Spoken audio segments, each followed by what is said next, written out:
Jesus, I don't really know why I'm talking to you like this. I don't usually get serious for very long. When things start feeling heavy, people expect me to laugh it off, so I do. It's easier that way. But lately, the laughing feels hollow, like it's coming from somewhere far away inside me. I look around, and everyone seems to know how to live, how to grow, how to move forward, and I feel like I'm stuck in the same place, watching time pass me by.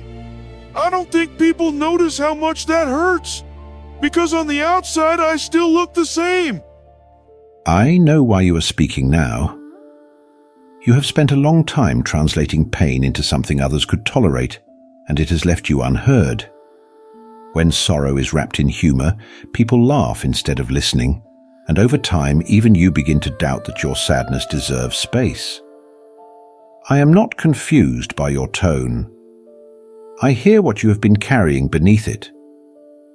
I keep telling myself I shouldn't feel this way.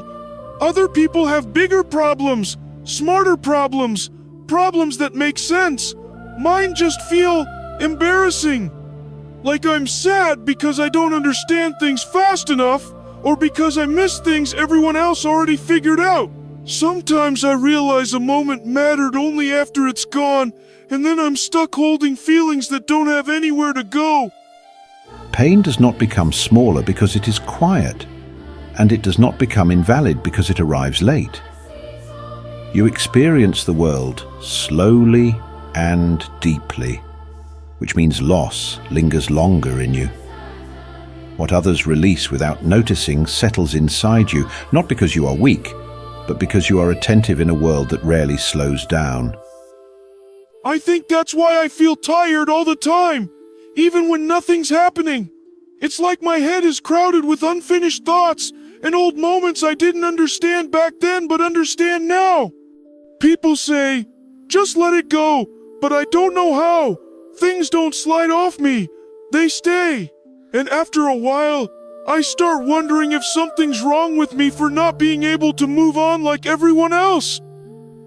Nothing is wrong with you for remembering. The world rewards forgetting because it makes movement easier. But remembering shapes the heart. The cost is heaviness, yes, but the gift is depth. You have been paying the cost without ever being told why you feel it so strongly. I try not to be a problem. I really do. I don't ask too many questions. I don't complain when I don't understand. I laugh when I'm supposed to. I stay quiet when I feel like I might slow things down. But doing that all the time makes me feel like I'm shrinking, like I'm turning into something small enough to be ignored instead of something real enough to be loved. When love feels conditional, the soul learns to disappear in order to survive.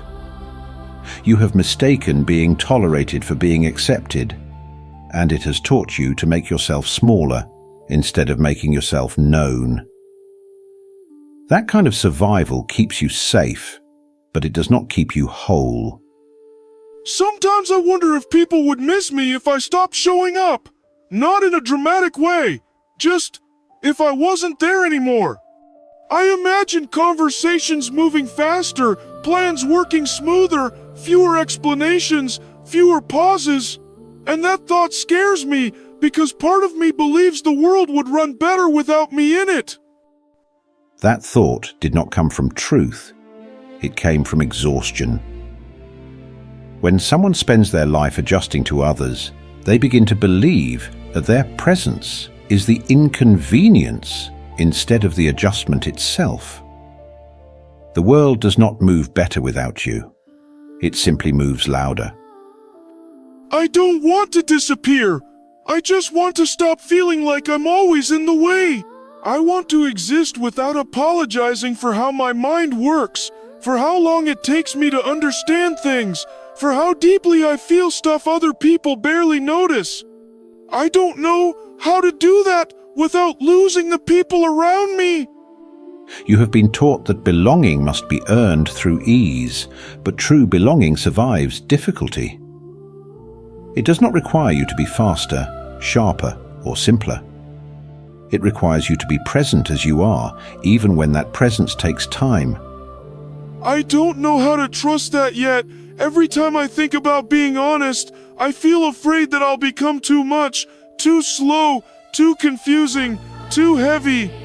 I'm scared that if I stop being the version of myself people expect, they won't stay. That fear is understandable when love has felt fragile. But love that leaves when you are honest was never holding you. It was only leaning on you. You are not too much.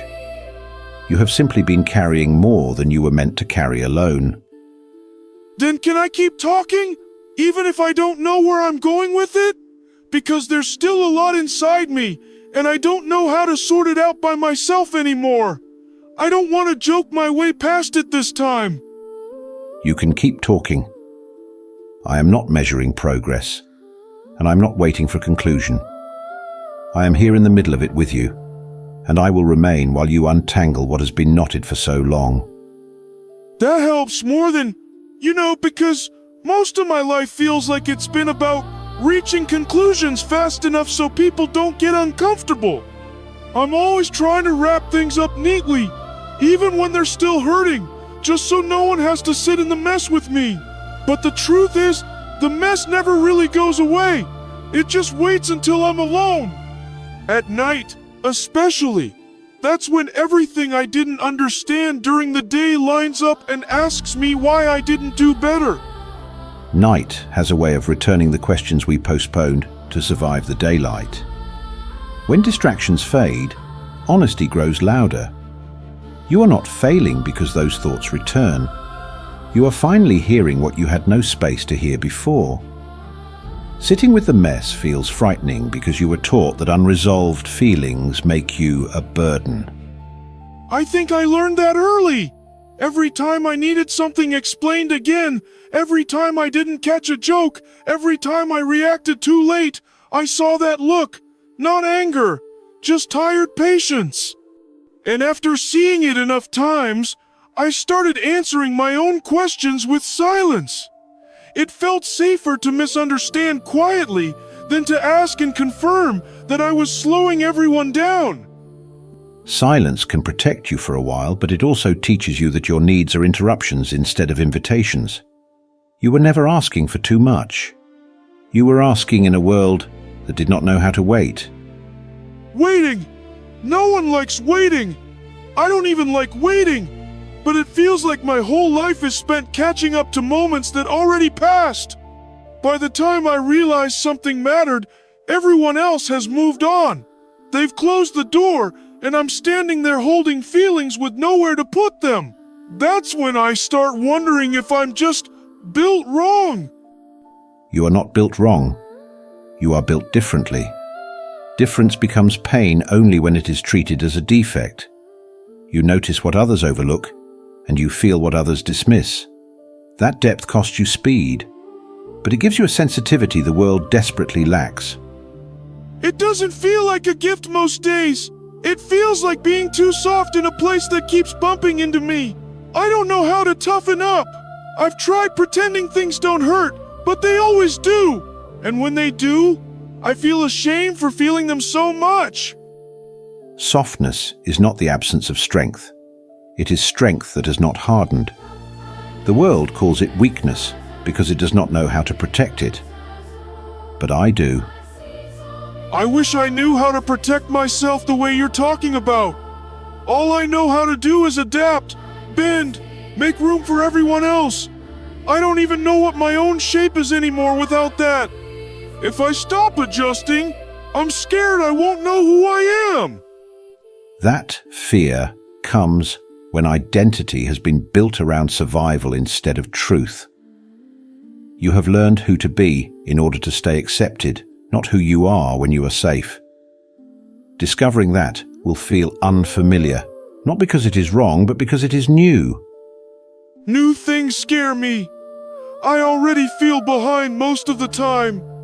Starting over inside myself feels overwhelming. What if I try to be honest, and I still get it wrong? What if I open up and confirm everyone's suspicion that I'm just too much work? Honesty is not a performance you can fail. It is simply presence without armor.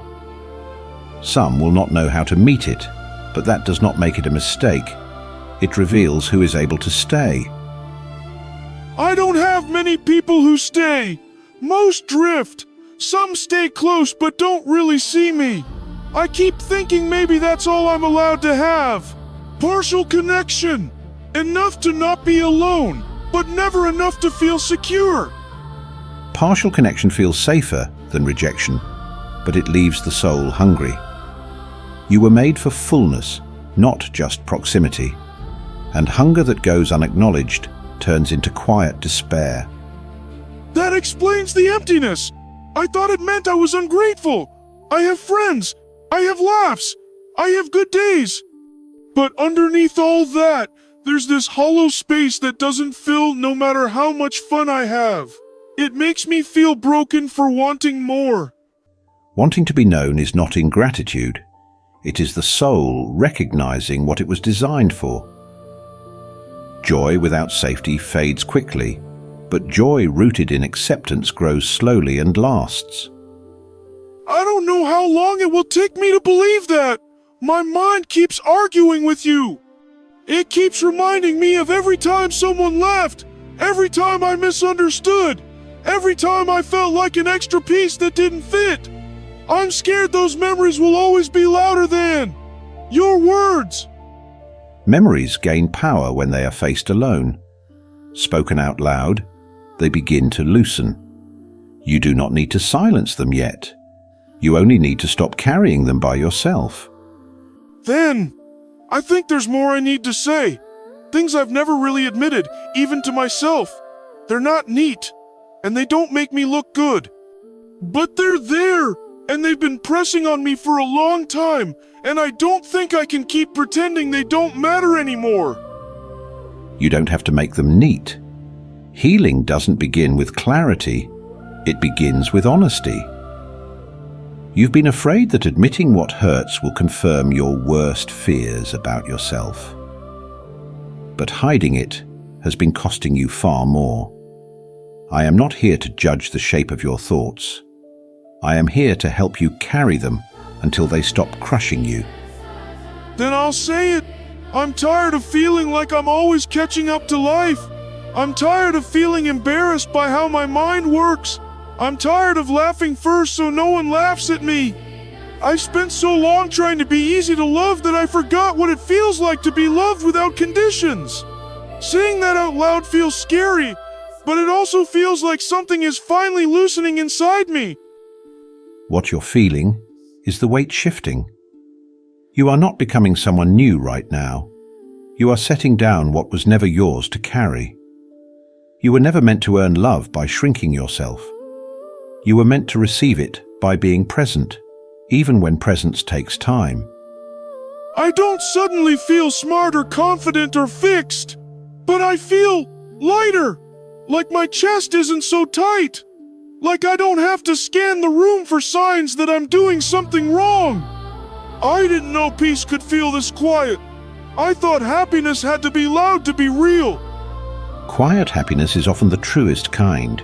It doesn't rush or perform. It settles in when the heart finally believes it is safe. You are feeling what happens when fear loosens its grip and makes room for rest. I think I understand now. I don't have to disappear to belong. I don't have to be faster to be worthy. I can take my time. I can ask questions. I can feel things deeply and still be okay. That thought used to scare me. Now it feels kind. Kindness toward yourself will feel unfamiliar at first, but it will grow stronger the more you practice it. You have spent years offering patience to others. It is time to offer some of that patience to yourself. I'm not pretending anymore, am I? This feels real. I still have questions. I still get confused. But I don't feel ashamed of that right now. I feel like I'm allowed to be here as I am. And that makes me smile for a reason that doesn't feel fake. That smile comes from truth, not effort. You are not healed because everything changed. You're at peace because you no longer believe you are wrong for existing the way you do. Then, I want to keep living from this place. Slowly, honestly, even when it's uncomfortable. I don't feel perfect, but I feel happy in a way I've never felt before. And for the first time, that feels enough. It is enough. And you are enough. Yeah, I think I really believe that now.